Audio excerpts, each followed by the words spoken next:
I think we have voraciously adopted technologies and we haven't really paused to consider, are they working for us? Are we using them in ways that help us or are they harming us? We have ancient Paleolithic brains. We have brains that have not biologically evolved to cope with constantly being bombarded with digital stimulus. Our brains, despite what we think, are physiologically incapable of multitasking. We are just consuming so much information. And our brain, the part of the brain in particular called our hippocampus, which is a bit like the brain's hard drive, it's the memory center, it hasn't got bigger to accommodate it. So it's not like we've added more RAM to our computer so we can store more in there. Our brain has not evolved. And so this is why we can't remember things like we used to. This is why we're so easily distracted. This is why we're feeling stressed. So many people are struggling, but we're not talking about it because there's almost like this passive acceptance. Well, this is how things are. Our deepest fear is that we are powerful beyond measure. I will live every day as if there were a microphone tucked under my tongue. It's great to get in the game, but don't get in the game till you understand the rules till you're an insider. Your life changes when you begin having a different conversation in your head. What we need to do in radically deep problems is propose radically visionary solutions. Because the people who are crazy enough to think they can change the world are the ones who do. Greetings everyone, my name is Julie Masters and you are listening to another episode of Inside Influence, in which I delve into the minds of some of the world's most fascinating influencers or experts in influence to get to the bottom of what it really takes to own your voice and then amplify it to drive an industry, a conversation, a movement, or a nation. Here's today's question. Which has more influence over your day? Your priorities, focus, and relationships, or the demands and temptations of your digital device? Now, it's a hard question to answer, or maybe it's easy, and maybe you like the answer and maybe you don't. But either way, if influence requires focus, which we know that it does, then how we handle the digital distractions in our lives is one of the most important decisions that we can make. My guest today is on a mission to help professionals, parents, and their families tame their toxic tech habits, say that backwards, and stop being such a slave to the screen. Dr. Kristy Goodwin provides research-based yet realistic advice and strategies so we can all use technology in a more productive and purposeful way, without reverting to phone bans or constant digital detoxes, which, hands up, guilty on that one. She is a global speaker and media commentator, as well as an author of my new obsession and handbook, Dear Digital, We Need to Talk, a guilt-free guide to taming your tech habits and thriving in a digital world. This is actually Kristy's second time on the podcast. The first time was just such a powerful, useful, practical conversation that rather than editing anything out, we actually turned it into a 2-part series. And that really speaks to Kristy's ability to combine humanity, practicality, eye-opening data, and guilt-free wisdom on a topic that we all need to better understand. In this conversation, she expertly unravels why one of the most intimate relationships we have today is with a screen. Terrifying, I know. And how to turn that relationship from toxic into a powerful tool for focus. Her own experience as a mother of 3, hiding in the bathroom and wondering why she would be the only one that can't handle the stress of being permanently on. I think we've all been there.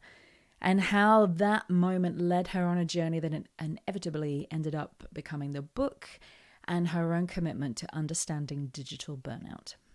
Why digital detoxes don't work. This one, as you will hear, completely breaks my heart. And what to focus on instead. How to build a fortress around your focus. A fortress around your focus, and whether that's focusing on work or the relationships that are crucial to our well-being. And finally, the non-negotiable boundaries she uses in her own life to tame the tech, and how she deals with the inevitable pushback when you start pulling back. I think that the biggest thing I got from this conversation was probably awareness. Now, I know that doesn't sound like much at first, but the truth is that the technology that we have now and whatever we are hurtling towards, it doesn't come with a handbook, not even from the creators themselves. We know it's addictive. We know it's detrimental to our well-being. We know it removes our ability and desire to be present with the people that we love. It gives us perpetual FOMO and comparison anxiety and puts us in a constant state of near recovery from never really ever switching off. And yet, we also know that we have never had more access to more connection, information, inspiration, power, convenience, and unrestricted global community. All from a little plastic device that we keep in our pocket. So how do you hold both of those realities without making this new world and its pioneers the enemy, without giving it way more power than it already has? And the only place I know to start, hence our conversation today, is by working on my awareness, to notice when my boundaries are starting to bend, when my sense of connection is becoming more of a sense of comparison, when inspiration suddenly feels more like isolation, when the people that I love start blurring into the background behind people I neither know nor will ever meet.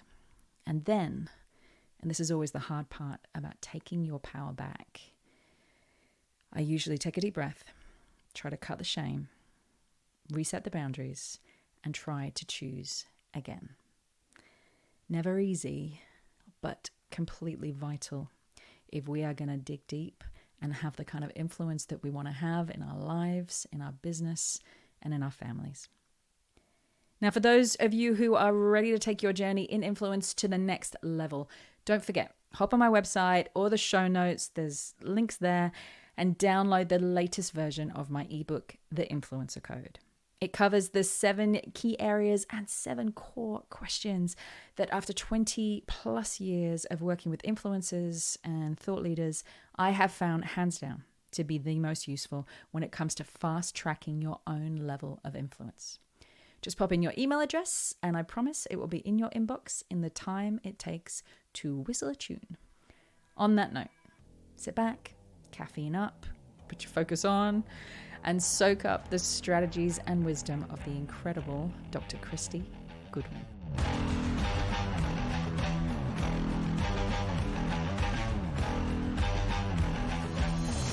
Welcome back to the podcast. Dr. Kristy Goodwin. So lovely to have you back, hon. So good to be here. And you've been very busy since we last spoke. And, we both know the first time we spoke, I think, is the first 2-parter I ever did. And I look back and there was so much information in those 2 kind of part 1 and part 2 that we did. And I think also we just had this beautiful conversation because we were both so heavily pregnant and we just sat back and dived into it. And so I'm really excited about doing it again today. Oh. And you have a new book and so many things going on in your world. But before we head there, talk to me. What's one idea, practice, piece of information that's heavily influencing your thinking right now, the way you approach the world? Yeah, this is an idea that germinated a couple of weeks ago and it hasn't left my mind. So it's still in its infancy and it's far from being fully formed, but I'm having so many serendipitous conversations with other people about this topic. So I feel like it's important to at least share, even if it's in its infancies.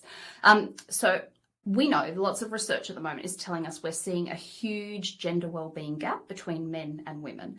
Numerous studies are actually telling us that more women than men are experiencing stress, exhaustion, and burnout. Now, as a female, this issue came to a head during International Women's Day when I was asked to speak about the theme of cracking the code. And I started to look at this gender wellbeing gap, and curious Kristy started to say why. Like, yes, the evidence is telling us this, but why? So at the moment, I've been playing around with 3 possible, and I want to highlight these are really, I think they're plausible, but they're still very premature concepts. Okay, so this Kristy hypothesis at the moment is the reason we are seeing this gender wellbeing gap. I think first and foremost is, and the research again corroborates this, is that women, despite the advancements we're making in terms of, sharing, caring and domestic responsibilities, study after study still tells us that women bear the brunt of the majority of domestic and caring responsibilities. And it doesn't necessarily just mean caring for children. It can mean caring for aging parents, caring for siblings, caring for unwell family members. So we know unequivocally unequivocally that women are still having the lion's share of that load. Now, not only does that obviously have impacts on our well-being, but I think coupled with this is that there is a digital load that comes with these caring and responsibilities. And I'm colloquially referring to this as the mother load, like as in the mother expletive, the big load that we are invisibly carrying often. And it comes with, if you are the person that gets the bill for your services, you not only get the email, but today you get the text message telling you that your account will be debited in 3 days. And then you get another text message and an email telling you that your account was in fact debited. You are the parent who tends to be, not always, and this is certainly not a man shaming or a critical opportunity, but women tend to be on the WhatsApp group for kids. They're the ones getting the preponderance of emails from school or aged care facilities. So I think not only do we have the mental load, which has often been the case, but today that has been amplified because we've also got an added digital load. So that's part one of why I think we're seeing this gap. The second reason is that I think there is a very false but still very relevant, misguided perception that women are still less ambitious than men. And in our attempt to prove that theory wrong, women are tending, I believe, to overcompensate. And I call this digital presenteeism. So we want to be seen from an optics perspective to be, the team player and committed to our work. So we reply to the email at 11 o'clock at night. And we feel that we need to respond to every Teams chat that comes our way. So again, there's an added digital load with that. The third reason, I think, and as I said, still I'm trying to massage how they all fit together. But again, research from the World Economic Forum tells us that far more women than men are driving, if not initiating, diversity, equity, and inclusion initiatives in the workplace. So many women are taking charge of the wellbeing program, but research tells us that in 40% of cases, this work is never acknowledged in performance reviews. So the irony is that women are trying to drive wellbeing initiatives, but sacrificing their own wellbeing in the process. So as I said, still in its infancy, but this is an idea that hasn't left me. So when something sticks, I either have to figure out what's going on or I have to let it pass and then circle back to it. So they're my initial ruminations. I don't have an answer. But I think that could be one. And again, we can't deny, we've been through a global pandemic. We know that many of the support structures that once supported women fell away during the pandemic. We also know we're facing economic uncertainty. So whether women are more primed to be concerned about that than men, there could be a whole lot of other variables. But that's an idea that's stuck for me for a little while. Yeah. And, I'm very blessed in so much as, I have a partnership in my home that tends towards equality when we can get it there, depending on chapters of life. And however, I will say, and I think that my husband would testify to it as well, quite happily, because it's a conversation that has happened many times between us, which is the conversation that I carry the brunt of the load when it comes to communication. The WhatsApp groups, the emails, his family, my family, the wives of his friends, organizing things between him and his friends, but just cutting the guys out for some reason, and like organizing that in the background, the parents of our children, grandparents, nannies, babysitters, school, you name it, government. And we had a conversation about it recently, actually. And he said something that was really interesting, and it kind of stuck with me. And I'll add it to this conversation, but I don't have any more answers than you do. He said, I think that you bring it upon yourself. He said, I think you put your hand up when you don't need to. I think you take part when your taking part isn't necessary. I feel like you answer when it's not convenient for you, and therefore you set up a dynamic where you need to keep answering when it's not convenient for you. He said, I'm more than capable of having conversations, but I have far stronger boundaries. And so you are the easier person to reach, and you are the easier person to go backwards and forwards with. And that decision is inherently yours. Now, my husband's well known for not beating around the bush. when it comes to a conversation about, taking personal responsibility. And whether you believe is right or whether you believe is wrong, I think that there is something there. I think that there's something there that I can look at in terms of how I manage my own time and my own distractions, and whether I'm in the loop or out of the loop. How have you, ruminating on this, made any changes in that area? And we're going to get to digital and distractions and all of that. What changes would you or have you made? Yeah, so interestingly, just last night, my husband, when I was lamenting, I calculated yesterday and given I have 3 children, or we have 3 children, I was the recipient of 92 WhatsApp messages yesterday alone for their various school groups, sporting groups, family chats. Talk about infobesity, like that is just so much information. And so I was lamenting this fact last night. So my husband, very pragmatic person, a bit like your husband, it sounds like, he said, okay, ask for me to be put in X, Y, and Z groups. You exit those groups, and I'm going to take full responsibility for those particular WhatsApp groups. And initially, I will acknowledge, I struggled with that. I said, well, I might stay in there just in case you miss something. And he's like, well, that's going to defeat the purpose of me being there. So I do agree. There's almost like this lag of us almost wanting to make these changes, but almost these residual feelings like, will they be organized enough? Will they miss something? And I mean, let's face it, it's only kids' sport. Like, this is not rocket science. It's not brain surgery.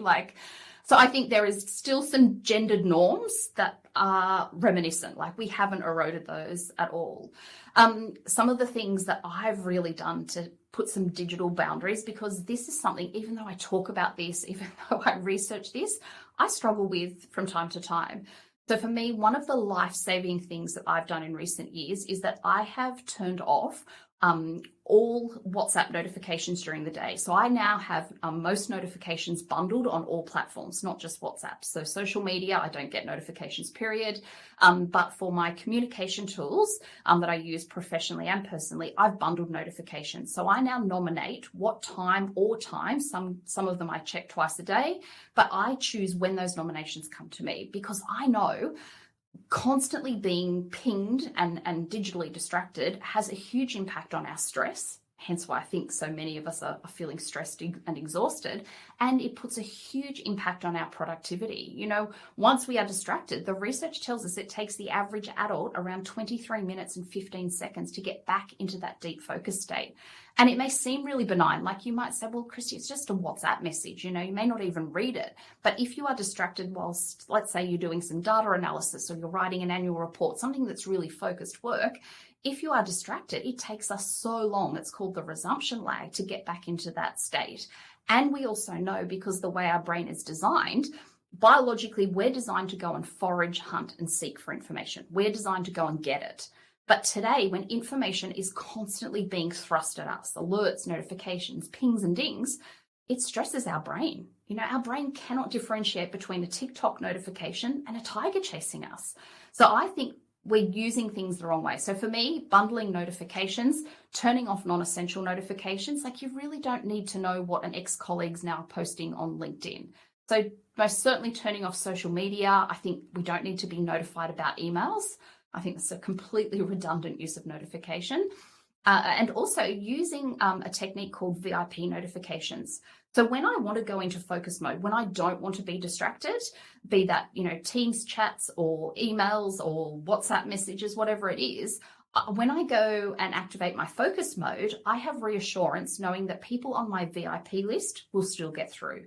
So my children's childcare centre, schools, my husband, my EA can all get through that do not disturb mode or focus mode, but everybody else gets blocked. So I have that peace of mind. That's the do not disturb function on your phone. Correct? Well, they all have different names, and it depends on what operating system you're on and if you're an iOS or Android. Some of them are now calling it focus mode. Some of them are now calling it do not disturb mode. And you can now, the technology is so sophisticated that you can actually remove some of the thinking. So you don't even now have to manually set this up. You can have it sync with your calendar so that it knows when you're doing writing or when you're doing data analysis or when you're in a meeting or when you're on a date or, with your partner. activate this do not disturb or focus mode, and you can have those rules set up so that those people on that VIP list get through, but everybody else gets blocked. You can customize it so an automatic text message goes back to the person explaining that you're on focus mode or do not disturb mode. And you can, depending on your role, depending on your life circumstances, you can give them instructions. So some of the platforms give you the option, if they call twice in succession, they'll get through that do not disturb mode. Other tools give you the option of writing literally the word urgent. I know you can now do this with Slack. And I think with Teams, I say to people, don't be the boy who cried wolf here, because once it loses its potency, if you send off a message and write urgent and it really wasn't, people will disregard that. But there's things we can start to do to take away some of the decision making around this, and I guess automate some of those processes too. I mean, my phone is, I am well known for having very strong boundaries around my phone, and even I struggle. I have all notifications off apart from text messages. It's on do not disturb between 8 p.m. and 8 a.m. With the exception of some family members. Love that. But even that, I still find it hard to hold those boundaries. I wanted to talk about your book. Now, the book is called Dear Digital, We Need to Talk. And I just thought that was so interesting. The title, and so indicative of, the almost intimate relationship that we have with our screens now, with our phones now. Why do we need to talk? Why do we, metaphorically need to sit our devices, our laptops, our wearables down and have a discussion? Why is this almost a breaking point? Oh, I love that term. And I think we are at a critical juncture in time. I think not all of us, and not every day, but I think many of us have really developed some unhealthy digital dependencies. If I'm really blunt, I think if we critically examined our digital habits as adults, many of us would admit that we are slaves to our screens. We salivate like Pavlov's dogs every time we get like an alert or notification.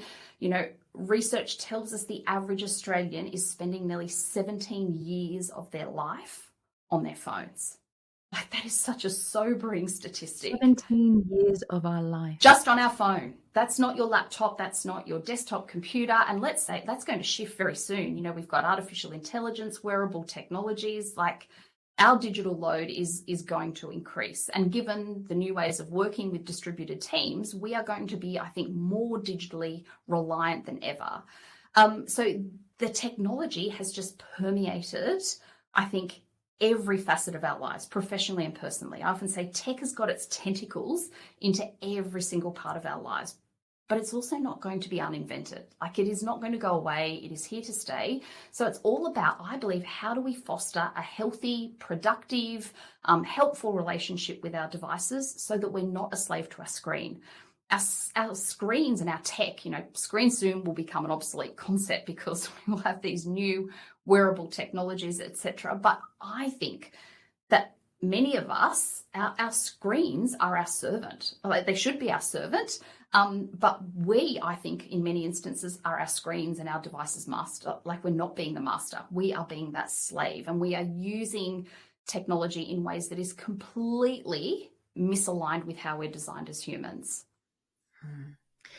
You wrote in your book, as knowledge workers or creators, we've been following a playbook that doesn't work. I just wanted to dig in specifically about why it doesn't work. I mean, we've talked about overwhelm, we've talked about overload. What else about the current situation, and we'll get into some solutions, doesn't work right now?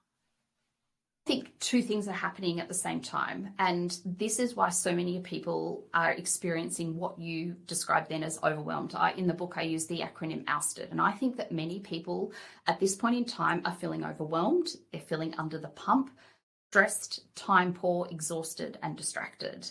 And I think our tech habits are a significant contributing factor to this. They're not the only reason. Again, we can't ignore the fact we've been through a global pandemic. We're facing uncertain economic and political times across the globe. There's a whole lot of other confounding variables. But I think our tech habits, again, professionally and personally, and let's face it, those boundaries have become obliterated in the last couple of years. I think our tech habits are fueling this exhaustion, stress, and distraction. And I think it's two things happening at the same time. The first thing that I think has happened is that our tech habits and behaviors that have crept in. They've sort of just happened over time. I think our tech habits are adding little micro stresses to our days. Now, on their own, these little micro stresses would be quite benign. They'd be really harmless. I'm talking here about things like alerts, notifications, video calls, looking at a really small surface area. When we have a very narrow view, it activates the stress response in our brain, because as humans, we're designed to sort of have a dilated gaze. We're designed to look off into the distance. So out of the micro stressor that we're often engaging in is multitasking. We now know most people are on video meetings, triaging their inbox or their chat communication tools. So we've added these little micro stressors. Now, as humans, we are designed to cope with stress. Stress often gets a bad rap, and it shouldn't. But we are biologically designed to cope with really short bursts of stress, and we're designed to resolve the stress cycle. So a tiger would have chased us, we would have run into a cave, short burst of stress, completed the stress cycle. But in today's digitally demanding world, where our day is permeated by pings and dings and video calls and multitasking and having a very narrow gaze, we're in this constant heightened state of stress, and we're not resolving it. The second thing that is happening at the same time is that our tech habits have completely annihilated, I would say, or adversely impacted, if I don't want to be as dramatic, some of the biological buffers that we used to naturally have baked into our days as humans that helped us to manage stress, overwhelm, and distraction. I'm talking here about really fundamental biological needs, things like sleep, physical movement, sunlight, human connection, even the way that we breathe has been altered by our digital habits. Actually, I read that in your book, sleep, not sleep apnea, email apnea. Yes.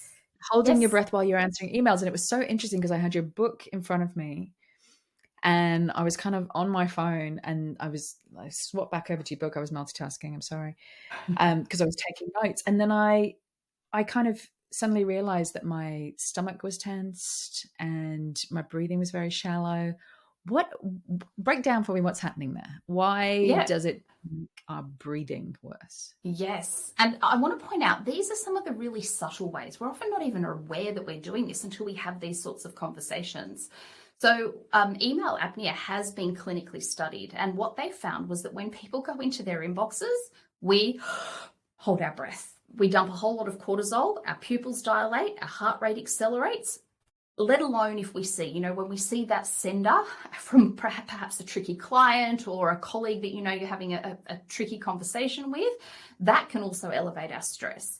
We also know that when we have a very narrow view, we breathe in different ways. So as humans, we should sigh roughly every 5 minutes. It's a natural biological mechanism that helps us regulate our oxygen and carbon dioxide levels. So a natural way of us regulating our stress response.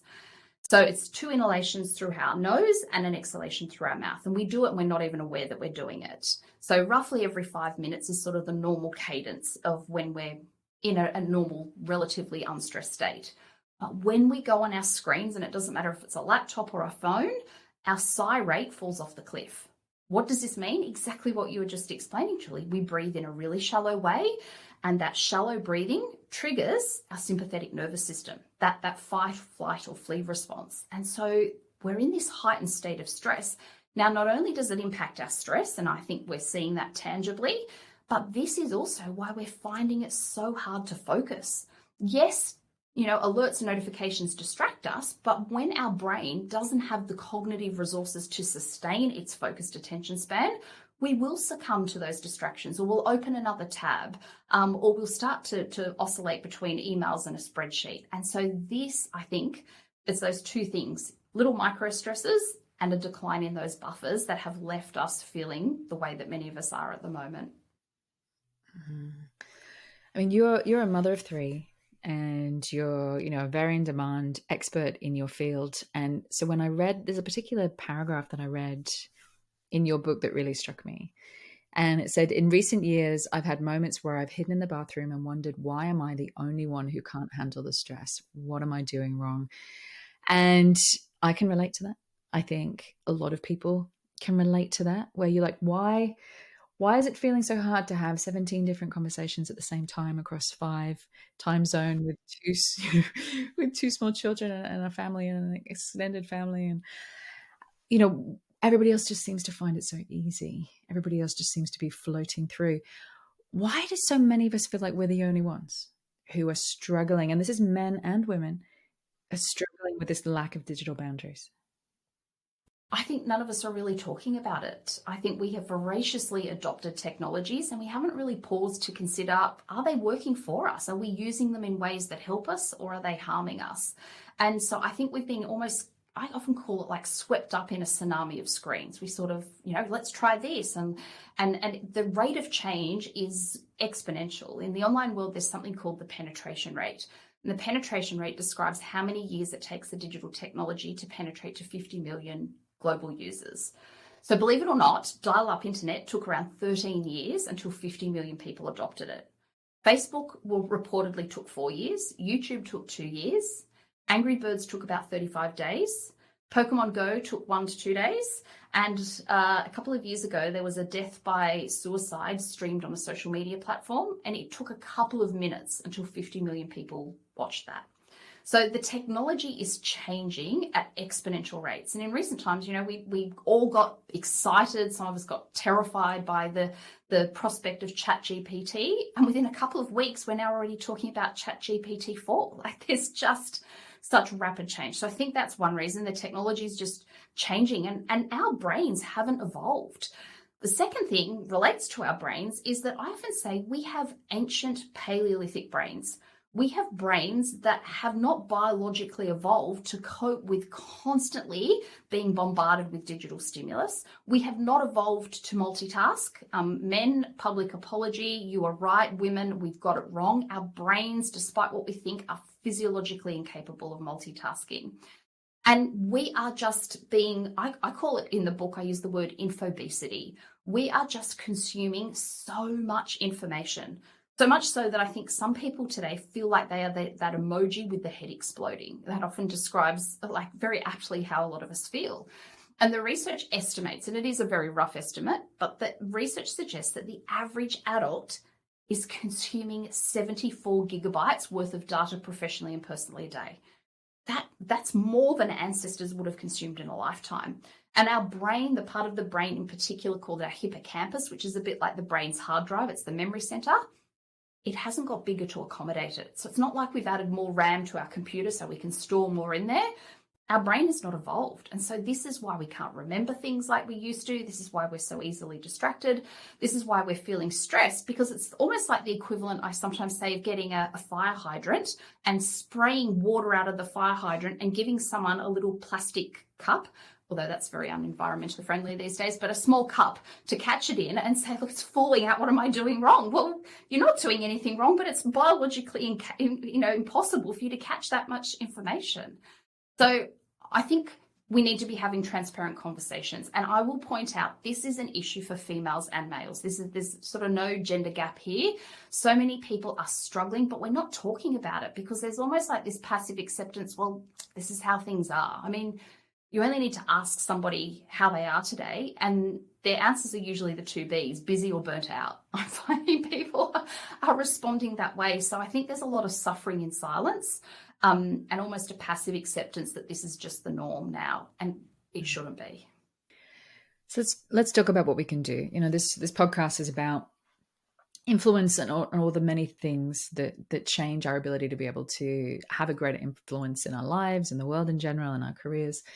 And I think for me, this topic is huge because the only way you can have any level of influence in your life is if you, A, have the resources to call upon to be able to see it through, if you can focus on the influence that you want to have, and if you can be present both with another human being and also with the stories in your own mind that may well be holding you back. And all of those things rely on an ability to shut out distraction and really focus.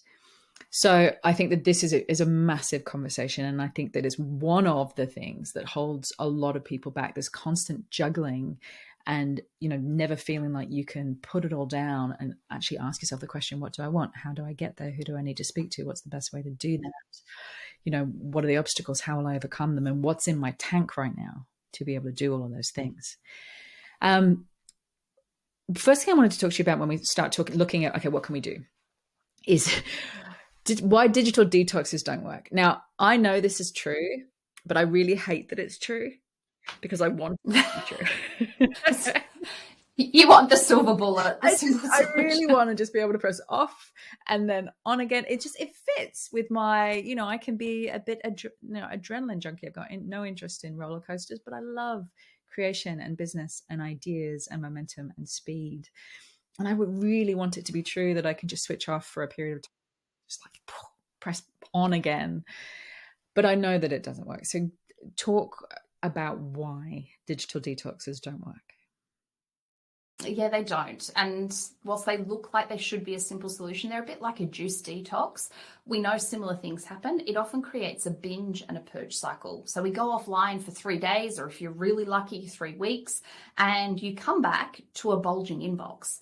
A study was published at the end of 2022, and it asked knowledge workers who were planning on taking annual leave over the summer period here in Australia and New Zealand, how many of them were going to still check emails on their annual leave. And overwhelmingly, it was in the 70s. Most of the respondents said, yes, I will still be checking emails because the thought of coming back to my inbox on day 1 after my annual leave, I will contemplate email bankruptcy. Like, it will just be too much. So people are not getting the psychological detachment that they once had.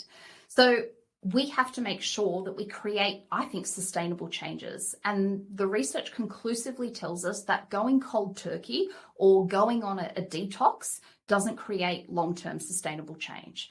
And the harsh reality is, I think it's a luxury for many people to go offline. Technology is so integral to our lives now. Like, you may not want to be checking emails on your annual leave, but chances are you'll probably need to use the Maps app on your phone. You'll probably be messaging your friends about where you're going to catch up. You might want to archive some of the moments on your camera roll.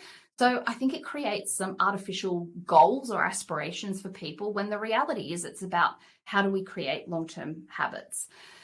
This is backed up by a study, and a study was done a couple of years ago where they had one cohort of people who had to, or were invited to cut back their social media use by at least an hour a day. They had another group who were asked to do the detox, so cut it out all completely. Now, of course, they measured at the end of the study and they found similar habits at the end of the study. But what in terms of reduced usage? But the researchers went back 4 months after the study had ended, and overwhelmingly, the group that just did the 1 hour reduction had by far superior sustained habits. The group that did the digital detox or went cold turkey without it went back to their old habits. So it doesn't create long-term sustainable change. So I think we need to look at how can we live with it rather than live without it. And also, it's a tool, right? Technology is a tool. It's neither good nor bad. It depends on how you use it, how frequently you use it, and whether you can use it in a healthy way.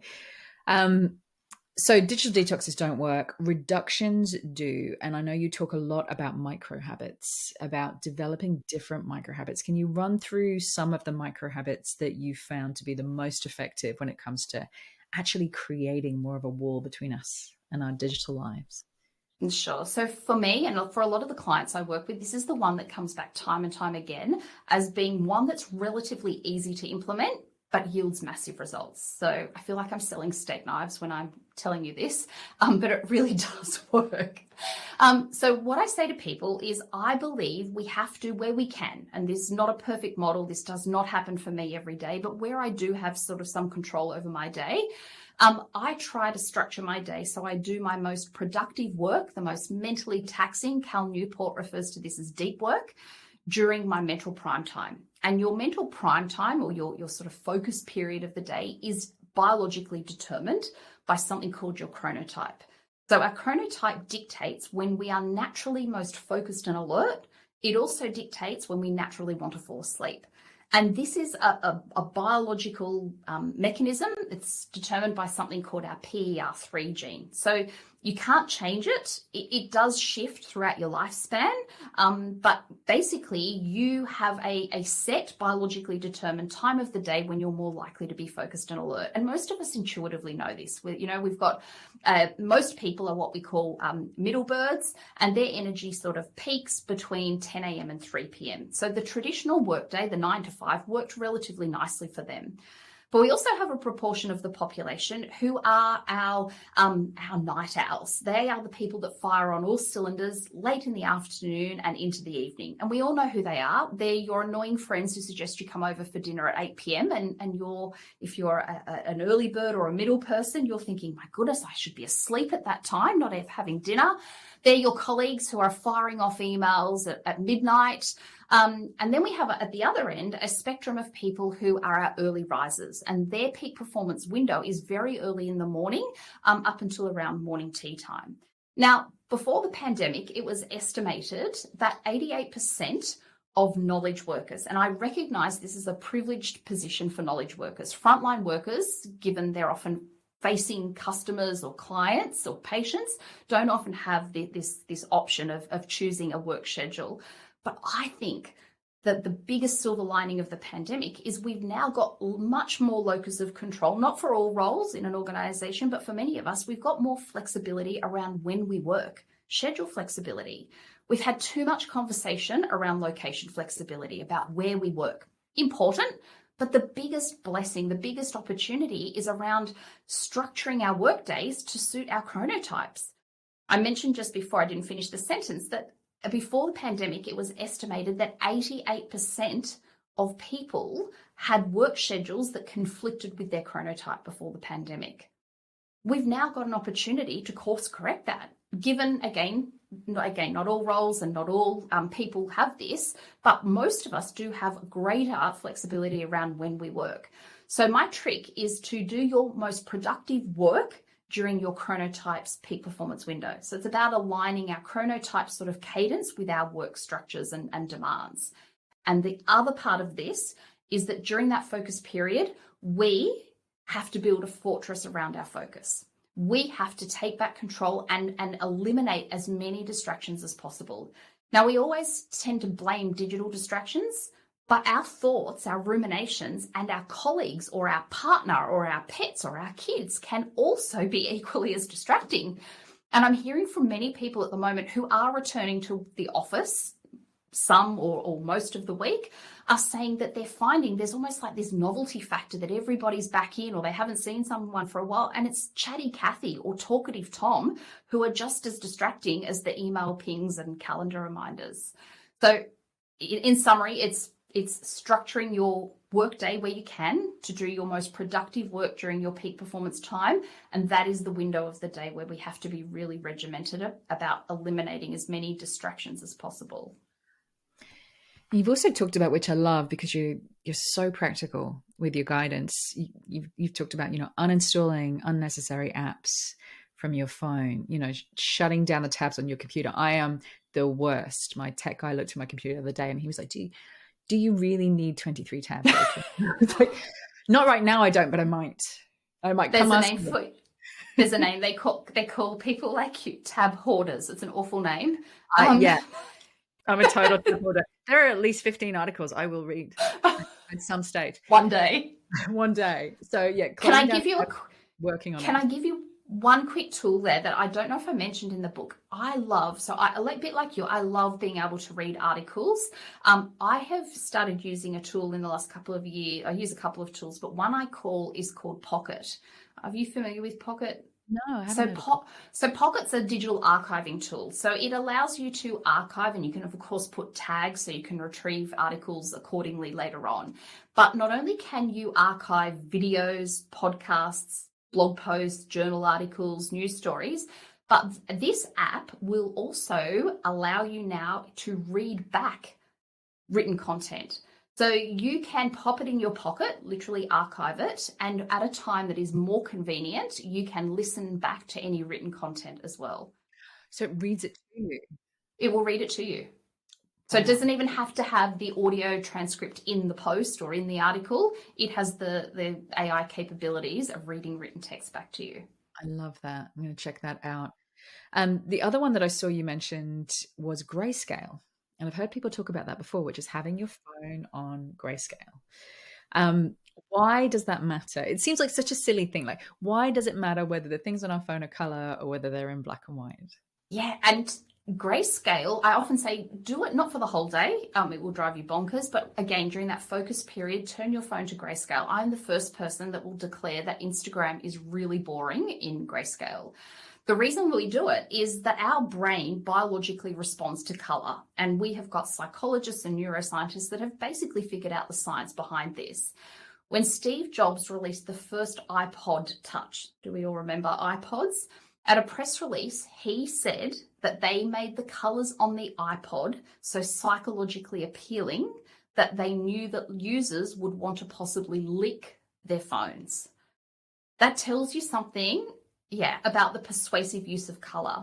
And in recent years, you may have noticed big tech companies like Instagram and Google have changed the color palette. Do you remember the Instagram icon years ago? It was a really brown, creamy, beige sort of icon. It's not anymore. It's more a red and an orange. Again, the reason our notification bubbles are red on many instances is because red is a psychological trigger for danger, urgency, importance. So turning your phone to grayscale basically stops your brain from being lured in. So it associates it with this is much more boring. It's much less enticing. So we're much less likely to go on there. Another thing that you mentioned was changing passwords. And it was funny, when I interviewed James Clear, who wrote Atomic Habits, and we were talking about how he wrote his book and how he carved out the time. And he said that he changed all the passwords to his social media accounts. I can't remember if it was his email or not now. But basically anything that he considered to be a distraction, he gave it to his EA. He gave it to his EA and he said, please change these passwords. And do not give them to me until this date when I'm supposed to have finished this manuscript. And so she didn't. He said there was a couple of weekends there where he had social things and he said, look, I really need them this weekend, but feel free to change them again on Monday. Do we need to start going to that extreme of changing our passwords and everything to actually, I feel like we should be, and I'm sat here as a grown-up and I am not capable of somehow not needing that. But it doesn't seem to be true.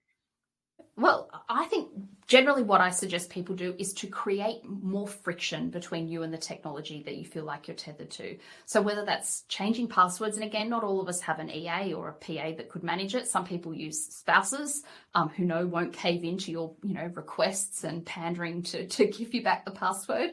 Other things I often recommend to create that friction or that distance is you may not want to create passwords, but just logging out of the app. So one of the reasons we get sucked into the digital vortex, particularly on our touch screen so easily, is that there's not many rudimentary steps for us to go on anymore. We don't even have to type in passcodes. If we've got facial recognition, we can often just pick up our device and off we go down that digital rabbit hole. So again, depending on how good your memory is, if you've got digital dementia or not, those intermediary steps that are really annoying where you're trying to say, hang on, is this my maiden name with my favorite child, with my favorite number combination for my password? Those intermediary steps might nudge us or irritate us enough not to go on. Some other people say they've taken social media or email off their phones and only now check it on a desktop or a laptop. So again, just creating more intermediary steps. Another technique that creates a bit more friction, I often recommend, and a really simple strategy but has profound differences, is taking your tech temptations off the home screen of your phone. So whether your tech temptation or your weakness is TikTok or Instagram, or maybe you're an avid sports fan and it's the sports app or it's a news site, when we unlock our phone, perhaps to do something functional, if we see that icon, and again, the color choice, if there's a notification bubble, we get lured in. So Hugh Van Cuylenberg from the Resilience Project says not only should you drag it off your home screen, he suggests tucking it away and putting it in a folder called things I'll later regret. So each time you load the app, you get a little nudge of guilt, but you've had to go and look for it. So it's just not there on that prime position. I want to just acknowledge an elephant in the room for me at the moment. We're having all these discussions about how difficult we find it as grown-ups, as fully formed human beings, as fully formed as, as we may or may not be, and are working. Let me just, I'll caveat. It's really hard to conceive, if we find it this difficult, how difficult our children, our teenagers must be finding it, to deal with the overwhelm, to deal with the infobesity, to deal with the constant stream of conversations, of information. How can we as parents or mentors or aunties or uncles, how can we set better examples or set better boundaries for the children that we look after? I'm so glad you brought this up, because this was one of the reasons why I wrote this book. My initial research and speaking expertise was around speaking to parents and health professionals around the impact tech was having on kids and teens. And I think for years as adults, we've been quick to wag the finger and say they're addicted and they can't put it down and they throw techno tantrums, but we've never paused to examine our digital habits. And I think in many instances, adults are struggling as much, if not perhaps more than our kids and teens, but we justify a lot of our tech habits under the guise of work. I need to be on, I need to check emails, or I've got clients that need to reach me. And in many instances, tech has created, I believe, a culture where we feel we need to be always on and feel we need to be always responsive. And that's just not the case for many people. There are some roles, I acknowledge some jobs where that is an expectation. But I think for most of us, that's not the case. And we have to be good digital role models. The human brain has something in it called mirror neurons. And mirror neurons mean we are biologically wired as humans to imitate and copy. And this built-in biological mechanism is active from within about 15 minutes of a baby being born. And the way we know this is that if you were to poke your tongue out at a newborn baby after it's been fed, so it's not the rooting reflex where it's trying to feed, but if you poke your tongue out, do it at a newborn baby in the shops, but preferably when it's on the parent's shoulder so you don't get arrested. But if you poke your tongue out, I guarantee a baby will poke their tongue back at you. Why? We poke our tongues back because of those mirror neurons. We are designed to imitate and copy.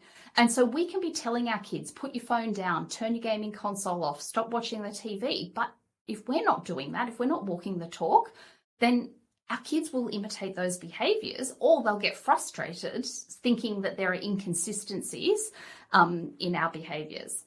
And in the book, I shared a story with permission to share of a mum who picked her daughter up from school, and her daughter turning and saying to her mum, "Mummy, how much do you earn per hour?" And at first her mum was quite proud because she thought, my daughter's ambitious. She wants to know my hourly rate. And she explained that she earned a salary and would have to do some calculations. She tucked her daughter into bed that night, having done the calculations, and she said, "Sweetheart, this is how much I earn per hour. Why do you ask?" And her daughter innocently turned to her mum and said, "Because I'd like to buy an hour of your time without your phone." Our kids are seeing this, and I worry as adults, we're missing what I call Maggie Dent uses the term micro moments of connection, the little bonding moments that we have with our kids and teens. If you've got a teenager, when they finally pick up their towel and hang it over the bathroom, the rail in the bathroom, when your child's finally kind to their sibling, we miss those little bonding moments. At swimming lessons, when your child's finally nailed the tumble turn and they come up and their goggles are filled with water and their cap's halfway off their head and they look up at you to give you the thumbs up, but you've missed the moment. And so I just think we have to, and I'm going to acknowledge this is hard. As someone who researches, talks, and writes about this, I find this just as hard. But I think we have to get this right. And I think one part of this is acknowledging to our kids and teens, we find this hard too. And I think if we can come up with, I often talk about families creating some digital guardrails, but come up with your tech expectations. What are your digital parameters? And hold each other to account. I think there are promising things that we can do. As you said before, we're at the beginnings here. This is not, we've not peaked here. The technology that's coming our way, the devices that are coming our way, the integration between ourselves and the devices and our lives. I feel like if we can't mentor, if we can't mirror for our children what healthy boundaries look like, what healthy connection looks like, what a healthy relationship between ourselves and the world without distraction looks like, it's going to be very difficult for them to regulate on a foundation of, you know, mentors and leaders that haven't been able to regulate. What you have 3 children, 3 beautiful boys. What are yours? What are your digital guardrails that you have? Because I know you've got a son who's just started high school, you've got a Littly, you know, you've got a lot of age range in there to try and work with. Yeah, so we've come up with some guardrails as a family, and my kids certainly use tech. I would hate people to be under the misguided perception that I'm a bit like Steve Jobs or Bill Gates and a no-tech or a low-tech parent. My kids certainly do use it. But we've come up with, I guess, our non-negotiables. So we've come up with some boundaries around what they're allowed to use. So when they come to me and say, can I please have TikTok, or can I please have whatever their digital request is, because I'm the only person in all of Australia or all of year 6 or all of year 4 that doesn't have it, I'm okay with saying no. And I want to remind parents, if they're listening, it's okay for your child to say you suck and I hate you. You know, if your 8-year-old son came home from school one day and said, Mum, Dad, how about the keys to the car? I'd like to go and do burnouts out the front. We would say no. You know, your 11-year-old daughter comes home from school one day and says, how about a shot of tequila with dinner? Our answer would be no. So I think we've got to remember it's okay for us to say no to our kids' digital requests. So we got boundaries around what apps and games they can play.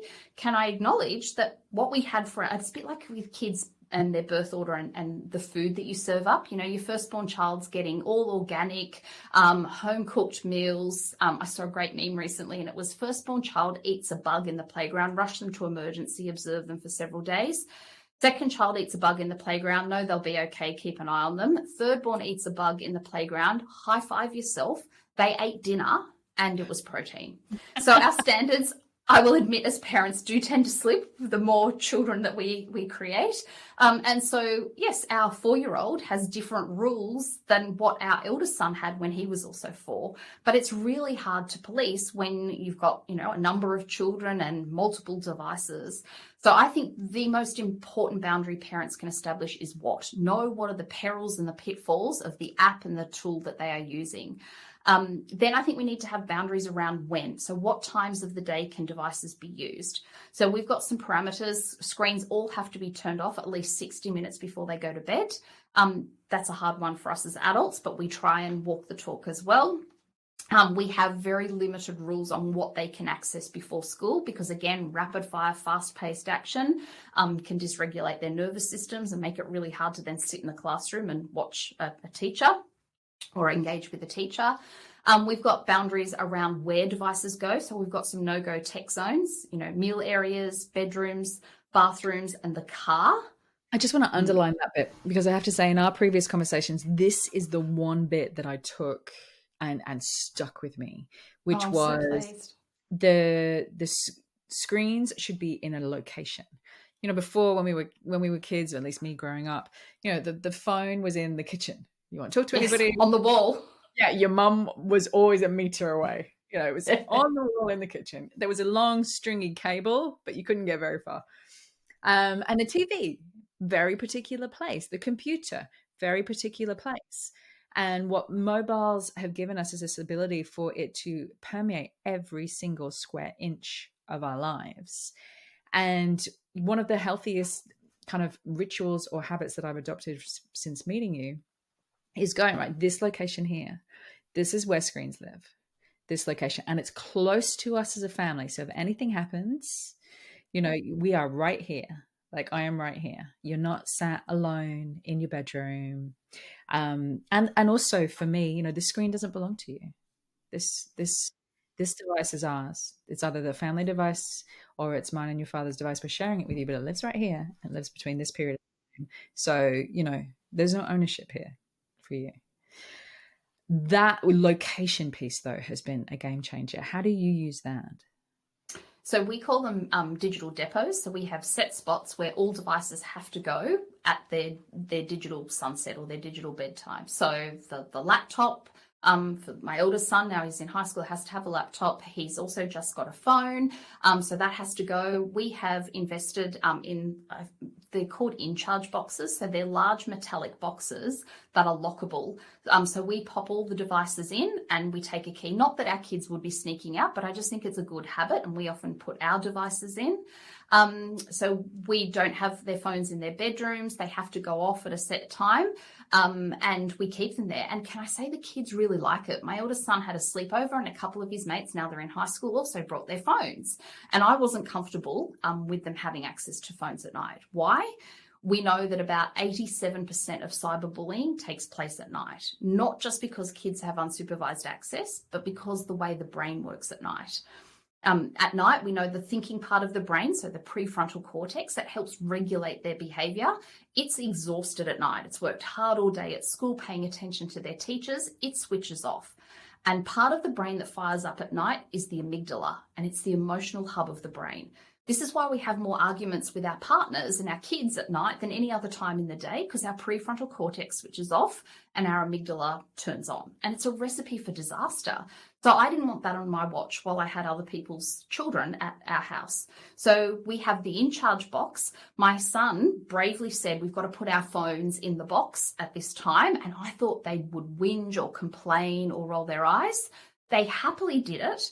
And two of the boys went home and told their parents about it. And I then got a text message from their parents saying, what's this box? Where do we get it? Why? They had lived experience of how good it felt not to have their digital appendage like right near them and be constantly on it. But also safety. I think, they say, the greatest gift you can give somebody is a boundary where, we are in charge here. We have your back. This is where the boundary is. We'll help you in sticking within it. There's a sense of safety that I think as a child where you go, oh my goodness, thank you. I don't have to navigate this very overwhelming, confusing world by myself. You've got this. This is where the boundary is. You're holding it. I don't have to. That's just for a child to not have to carry that. Yeah. And I want to say, Carl, you've triggered a whole lot of things there saying that. So I firmly believe that families have to co-establish boundaries. It's not about giving kids a phone contract or a gaming agreement. They don't work unless the child or the teens had some buy-in on what those boundaries are and they've been co-established. I also want to remind parents that no child or teenager is probably ever going to come to you and say, Mum, Dad, I love my really strict screen time limits. Awesome job. High five. I can say boundaries are like vegetables. You might just have to wait 30 years for that. You might. And that's parenting, isn't it? Like you're in it for the long game. Like you have to remind yourself. But if you want to thank you, hang on a while. Yeah, a long time. But they're never going to come to you and say, Mum, Dad, I really love the vegetables that you make me eat every day. Thank you for providing me, a diverse range of nutritious meals. They're just never going to do that. And the same thing is true with their boundaries. They do not want them, but they need them. They do not like them all the time, but they need them. And I think, again, I would rather my sons be angry, frustrated that I've put in place and enforced, because we all know establishing the boundary is the easy bit, consistently enforcing it and sticking by them is the hard bit. But I would much rather my sons be agitated and frustrated at me that we've enforced these boundaries than them experiencing some of the unsavory, dire things that I hear all too often are happening to our kids and teens because there was just a sheer absence of boundaries in the first place. There's a beautiful poster that's up in our local library, and I see it every time I walk into the library with my kids. And it's a poster for kids, and it says something along the lines of, the World Wide Web is an amazing place to have adventures. It's an amazing place to discover new things. But just like the world outside, don't go wandering off alone. Like, you need people next to you. You need people who have got your hand, who have got your back. You don't just wander off into new terrain alone. And I love that analogy, because you wouldn't send your child out onto the streets and go, just navigate away, off you go, come back 3 hours later and tell me what you found. At certain ages, obviously. We'd never toss our kids in the ocean and say, just teach yourself to swim. But I feel like we've done this with technology because, again, we're under this misguided notion that our kids are tech savvy and they're digital natives and they're growing up in this world. they often don't have the brain architecture. In fact, we know they just don't have the brain architecture to moderate what they're doing. This is why they post stupid things online that they later regret. This is why they send nasty messages, because they're not cognizant. I call it their digital DNA. They're not thinking about the long-term ramifications of what it is that they're sharing, because that prefrontal cortex isn't fully developed, and it most certainly is offline at night. So again, I think we have to come back to, again, working within our biology and working the way that we know we are designed to operate as humans, and then integrating tech into that appropriately. I'm curious about your take on wearables. I feel like it's one of these things that's kind of snuck in.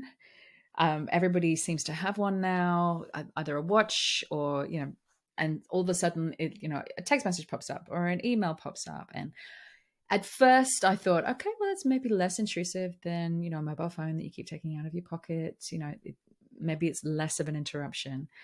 I've never had one, and I have no intention. Now I feel like it's just, I don't know, it's just another sneaky way of, now it's attached. Like now you can't avoid it. It's on your wrist. And people, I ask my friends about them, and they say, well, there's my steps and my sleep, and there's a lot of reasons why it's useful. What's your take on whether it's a positive development or whether it's a step back in terms of reclaiming some of our boundaries? So full disclosure, like you, I've never bought, do not want a smartwatch. I know for me personally, it would be a source of distraction. I also, and again, the research is still in its infancy, I have some reservations about having a Wi-Fi enabled device, so physically close to my body.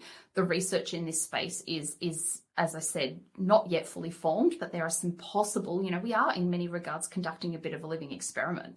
We don't know what the long-term impact of having literally Wi-Fi on our physical body, for some of us 24/7. So I've opted not for a smartwatch, a bit for the same reasons you have. I do, however, wear a wearable ring. It's an Oura ring that tracks my sleep and my steps, and some other physical biometrics that I find really helpful. Now, I'm a self-confessed nerd, so I love research and data. And so for me, it's really helpful. As someone who's struggled with insomnia for many years, being able to look at the adjustments I was making to my sleep routine and the corresponding benefits, I conducted my own little sort of quasi experiments. That data was really helpful. But the research that is coming out on wearables is telling us that it's nuanced. If wearing a fitness tracker is going to make you obsessive, if you're going to track your sleep, and the accuracy is still questionable on some of these. Some research suggests that they're nowhere near, at 100% accuracy in terms of the data they're giving you. And if you make decisions, if your mood is formulated on your sleep score or the number of steps you're taking, sometimes it can have a more detrimental impact than what we would otherwise hope. So I think it really depends on your personality, your temperament, and what purpose it serves. I have reservations about smartwatches for a whole host of reasons, but it was a story a client shared, again, permission to share. He was telling me he was off for an early morning cycle ride, having a great time. He was engaging in what I call mind-wandering mode. He was not thinking about work at all. And then he got the vibration on his wrist. And there's a phenomenon they're calling phantom vibration syndrome. And people literally now have physiological tingling that their watch is ringing or vibrating and it's nowhere near their body. So this particular gentleman, still cycling, and it was in the early hours of the morning, so still wasn't fully lit, but looked down at his illuminated screen and he got a text message from a colleague. He tapped on it just to make it disappear and hit a pothole. Sustained a very, very serious injury, on his bike just by that brief period of being distracted. Now, the work message was not urgent at all. So questioning, should he have had some pardon the pun, some guardrails up around the number of notifications he's receiving? Should it have been on do not disturb mode? Should the colleague have been sending, that very early morning email? So I think I don't know if they're necessary. I'm not criticizing people that have them, but for me, I know it would be a huge source of distraction. And my husband also bought me a really lovely watch for our 1-year wedding anniversary. And I don't think he'd ever buy me anything again if I replaced that with a smartwatch. So that's why So for the sake of your relationship, the watchful and man. long-term gifting, yes. All right, final question. What's the one thing, if somebody's sat there right now just silently nodding, thinking I'm so overwhelmed, I can't keep on top of every message that comes my way, every email that comes my way, every piece of information that comes my way, I feel like I'm drowning and I don't know how to reset this. It feels like, as you said, trying to catch water that comes out of a fire hydrant in a tiny little cup. What's one thing that they can put into place that would hopefully just give enough oxygen to be able to tackle the rest? The basics work if you work the basics. So pick a micro habit, pick something that you know you can achieve that will yield the biggest benefits. So some of the simple things that I find, and I hear this from clients, I've heard this from readers of the book, really simple things like having a digital bedtime, keeping your phone out of your bedroom so you're not tempted to pick it up first thing in the morning or last thing before night or before you go to sleep. Putting in place some little micro habits. Another really popular one that I cannot believe how many people tell me is one of their favorites is putting our phone somewhere where we cannot see it while we're trying to do our focused work. The University of Austin, Texas did a study and found that even if our phone was on silent and even if it was face down, if it was in our line of sight, it adversely impacted our cognitive performance, and it was estimated by around 10%.